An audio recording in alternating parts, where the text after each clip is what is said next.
Amplifier కూడా use అవుతుంది. Amplifier దేనికి విన్నారా? యాంప్లిఫైర్ మనం చూస్తాం కదా, యాంప్లిఫైర్ మైక్ ఎక్కువ మాట్లాడతాం కదా, మైక్ దేని కనెక్ట్ అయి ఉంటుంది? యాంప్లిఫైర్ కనెక్ట్ అయి ఉంటుంది. ఏం చెప్తుంది యాంప్లిఫైర్?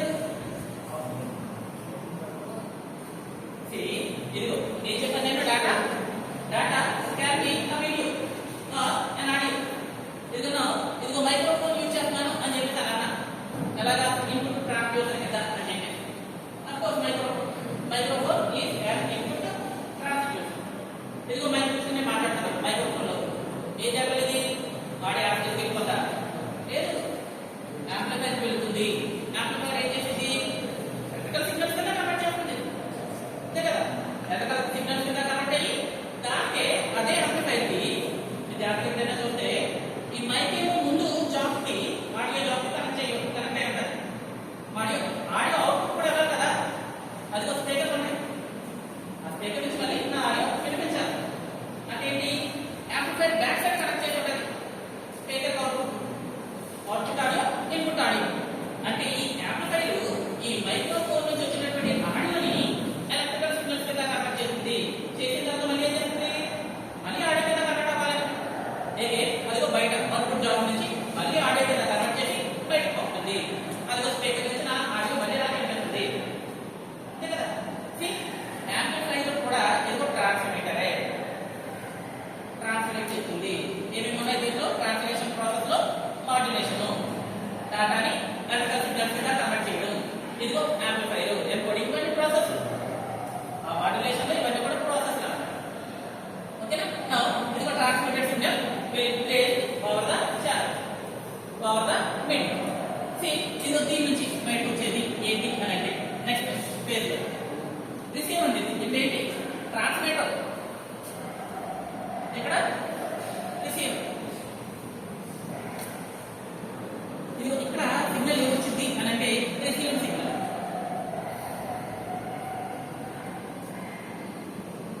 రిసీవ్డ్ సిగ్నల్ ట్రాన్స్లేటర్ ఏం చేసింది? ట్రాన్స్లేట్ చేసింది, ఓకేనా? ఎలాగా? ఇదో ఎనలాగ్ సిగ్నల్, ఇది ఎలక్ట్రికల్ సిగ్నల్ వచ్చింది, దీనికి అసలు ఏం చేసింది? డిజిటల్ లోకి మార్చింది. నా ఇక్కడ ఏం చేస్తుంది? రిసీవర్ డిజిటల్ లో నుంచి మళ్ళీ ఎనలాగ్ పవర్ కింద మారాలి. ఎనలాగ్ సిగ్నల్స్ లో ఆటోమేటిక్ గా కన్వర్ట్ చేసింది, ఓకేనా? డిజిటల్ తో ఎనలాగ్ లేదా ఎనలాగ్ తో digital, both way communication.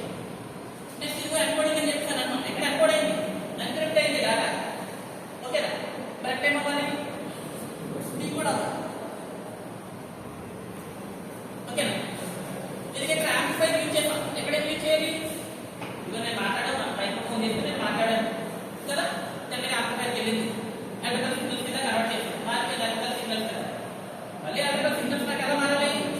Audio కిందనే మారాలి, అంతే కదా? నేను ఏం మాట్లాడాలని అర్థమవుతుంది ఆ మైక్ లో నుంచి వచ్చి కదా.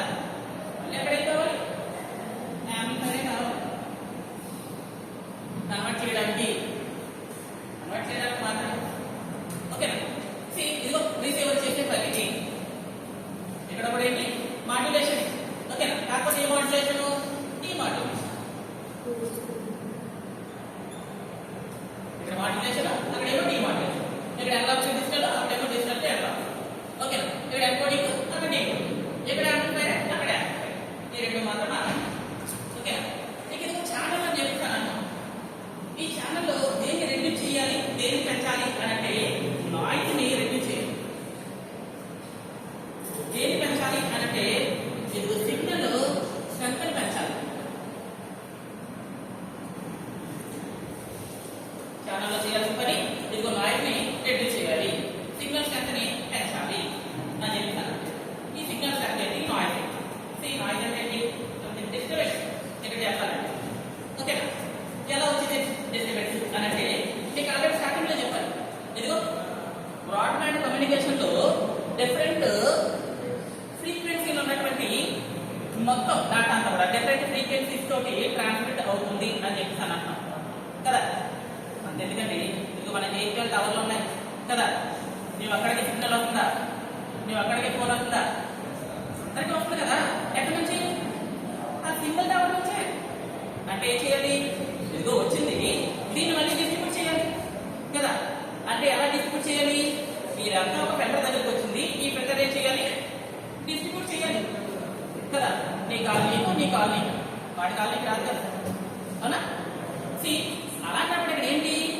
కొలిజన్ అయితే అక్కడ ఉంటుంది. కొలిజన్ ఇదిగో వీడి డేటా ఇదిగో దేని ఆ ఛాన్స్ ఆఫ్ కొలిజన్. సో అలా కొలిజన్ రాకుండా ఆ నాయిస్ కంట్రోల్ చేయాలి. డిఫరెంట్ ఫిల్టర్స్ అని హైదరాబాద్ లో 2-3 కంపెనీలు ఉన్నాయి ఇలాంటి. ఓకేనా? ఈసీఈ చేసిన వాళ్ళని వాళ్ళు రిక్రూట్ చేసుకుంటారు. వాళ్ళు చేసే పని ఏంటి అంటే మనకు వచ్చే కాల్స్ అన్నింటిని కూడా ఫిల్టర్ చేసి పంపుతూ ఉంటారు. ఆ నాయిస్ ని రెడ్యూస్ చేస్తూ ఉంటారు వాళ్ళు చేసే పని. ఓకేనా? ఉన్నాయి ఇలాంటి కంపెనీలు కూడా ఉన్నాయి. ఎట్లా కావాలంటే సెర్చ్ చేయండి. ఓకేనా? నాయిస్ కంట్రోల్ అయితే అవ్వాలి. సరే బాగా నాయిస్ కంట్రోల్ ఇదిగో సిగ్నల్ స్ట్రెంత్ పెంచాలి అని అన్నారు. ఈ సిగ్నల్ స్ట్రెంత్ ఏంటి అని అంటే చిన్న ఎగ్జాంపుల్ ఇదిగో నేను కొంత స్పీడ్ తోటి డేటాను పంపాలి. ఓకేనా? ఇదిగో బయలుదేరింది నా డేటా 100 స్పీడ్ అనుకోండి. కిలో హెడ్జీలో కొలుస్తాం, మెగా హెడ్జీలో, కిలో హెడ్జీలో, గిగా హెడ్జీలో ఇలా కొలుస్తాం. ఓకేనా? స్ట్రెంత్ లేదా స్పీడ్. ఓకేనా? స్పీడ్ బయలుదేరింది 10 కిలోమీటర్ రేడియస్ ఉంది అని అనుకోండి, లేదా 10 కిలోమీటర్ల వైర్ ఉంది. నేను డేటాను పంపించాను. ఇదిగో స్టార్టింగ్ లేదు 100 కిలోమీటర్ స్పీడ్, ఒక 5 కిలోమీటర్లు వచ్చింది. ఆ 100 కాస్త నెమ్మదిగా తగ్గిపోతే ఎందుకు? Due to some disturbances in that medium. అంతే కదా? స్టార్టింగ్ ఉన్నది కాపర్ వైర్ ఉంది. స్టార్టింగ్ లో కొత్తగా కొన్నాను.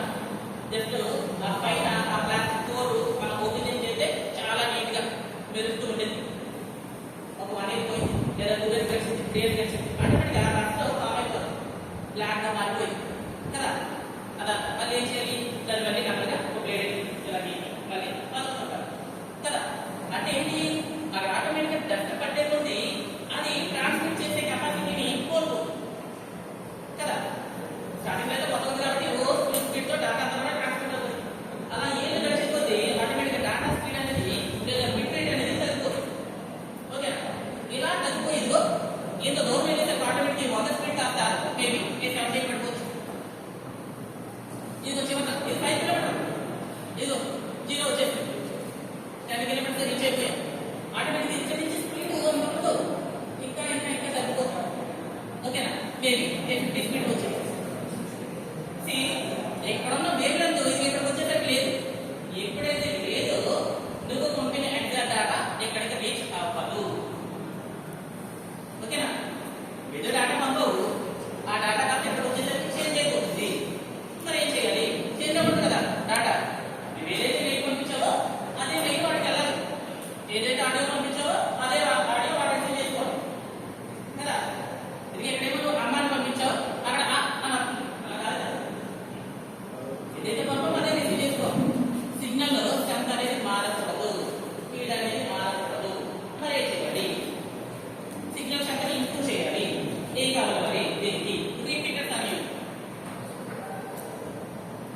రిపీటర్స్. సో ఏం చేస్తాయి రిపీటర్స్? Of course device. ఓకేనా?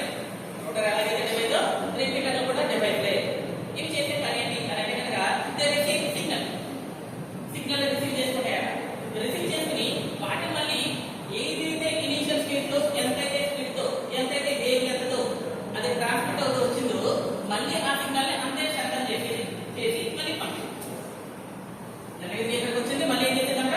ఇది ఎక్కడికి వచ్చేసరికి 70 కదా, స్పీడ్ తగ్గింది. ఇనిషియల్ స్పీడ్ ఇది మళ్ళీ ఒక 100. మళ్ళీ ఆటోమేటిక్ ఏం జరిగింది? ఇది ఇంప్రూవ్ అయింది. సేమ్ డేటా అలా నెంబర్ ఆఫ్ రిపీటర్స్ ఉంటాయి సిగ్నల్ ని స్ట్రెంథెన్ చేయడానికి, స్పీడ్ ని పెంచడానికి. జస్ట్ లైక్ మన ట్రాన్స్ఫార్మర్, ప్రతి రోజు దగ్గర అక్కడక్కడ ట్రాన్స్ఫార్మర్లు ఉంటాయి కదా.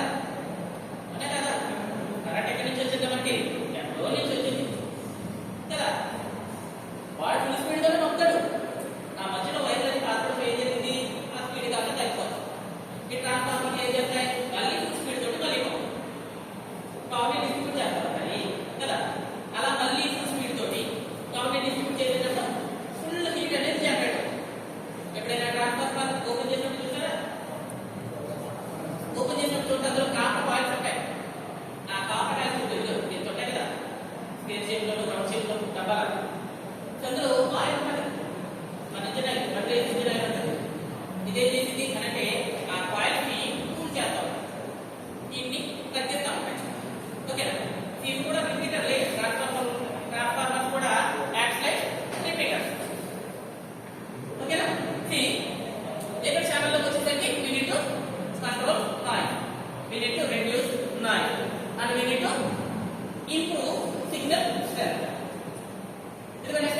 ఇదిగో రిసీవర్ దగ్గరకు వస్తుంది, ఇక్కడ అంతా కూడా డిమాడ్యులేషన్. నెక్స్ట్ అవుట్పుట్ ఏంటి అని అంటే కనుక ఇది ఇక్కడ మన స్టార్టింగ్ చూడండి, ఇన్పుట్ ట్రాన్స్డ్యూసర్ కదా, ఇది ఇక్కడ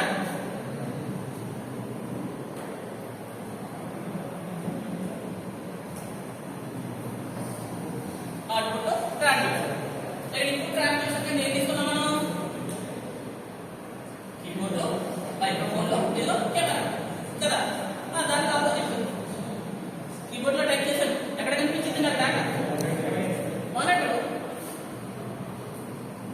మానిటర్ లేదా ప్రింటర్, అదిగో లేదా ప్రాజెక్ట్ కదా. అదిగో నెక్స్ట్ ఏం ఇచ్చాను? ఆడియో ఇచ్చాను. ఏ కావాలి అవుట్పుట్ కోసం? స్పీకర్ కావాలి.